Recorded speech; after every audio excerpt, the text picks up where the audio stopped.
গত ২৬ মে খুলনাসহ দেশের দক্ষিণাঞ্চলে আঘাত হানে ঘূর্ণিঝড় রেমাল। এতে খুলনা, সাতক্ষীরা ও বাগেরহাটের ৮ উপজেলার ৩২,০০০ বাড়িঘর পুরোপুরি বিধ্বস্ত হয়। ভেসে যায় বহু চিংড়ি ঘের। গত ৩ সপ্তাহে এসব পরিবারের সদস্যরা টিকে থাকার লড়াইয়ে ব্যস্ত।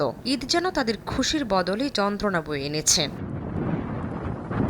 ঈদে নতুন পোশাক কিংবা ভালো খাবার কোনোটাই নেই দুর্গত মানুষের। ঈদের জন্য কোনো সহযোগিতাও পাননি অধিকাংশই দুর্গত মানুষ।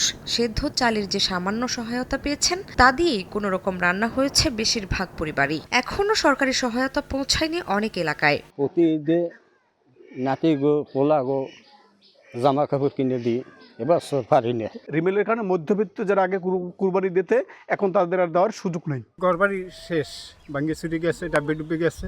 অবশ্য শিগগিরই ক্ষতিগ্রস্তদের সহায়তার আশ্বাস স্থানীয় প্রশাসনের। এখন জন্ম সনদ দিয়ে খোলো বিকাশ স্টুডেন্ট অ্যাকাউন্ট। নিজের বিকাশ নিজে কর।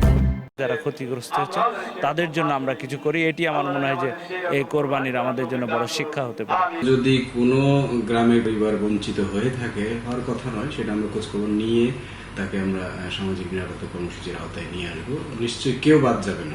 সরকারি বেসরকারি হিসেবে ঘূর্ণিঝড় রেমালের আঘাতে খুলনা, সাতক্ষীরা ও বাগেরহাটের ১৫ লাখ মানুষ ক্ষতিগ্রস্ত হয়েছে। শামীমা শাম্মী, সময় সংবাদ।